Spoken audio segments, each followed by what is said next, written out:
Hello friends, welcome to my new blog.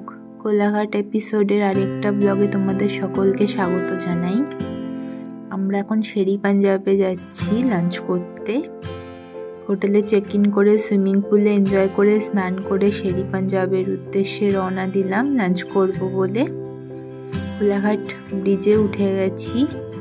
এই দেখো রূপনারায়ণ নদী, ওই দিকেই যাচ্ছে শেরে পাঞ্জাবের দিকে গাড়িটা। তো গুগল ম্যাপ দেখে আমরা যাচ্ছিলাম।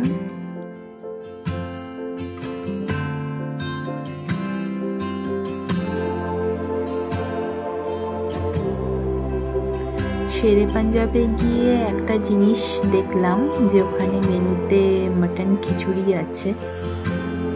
তো আমি মাটন খিচুড়ি অর্ডার করেছিলাম, দারুণ ছিল খেতে। চলো তোমাদের দেখাচ্ছি। চলে এসেছি শেরে পাঞ্জাবে। আমি মাটন খিচুড়ি অর্ডার করেছিলাম, বর অর্ডার করেছিল মাটন পোলাও আর মাটন বটি কাবাব, আর আমি অর্ডার করেছিলাম একটা কোল্ড কফি উইথ আইসক্রিম।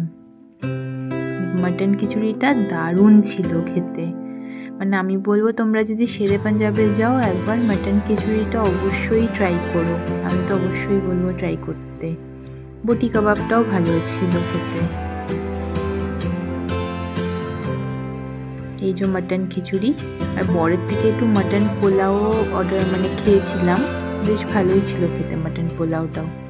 এই যে কোল্ড কফি উইথ আইসক্রিম, এটাও বেশ ভালো ছিল খেতে।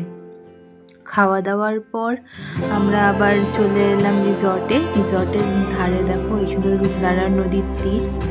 এখানে বসে আমি আর বর একটু গল্প করছিলাম দুপুরে, আর কিছু ফটোশ্যুটও চলছিল, সেটা তোমাদের ভিডিও শেষে ফটো 3টে দেখাবো।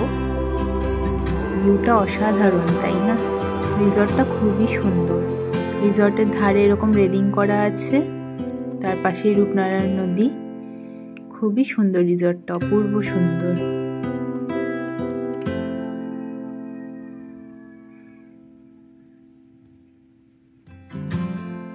Thank you for watching my blog.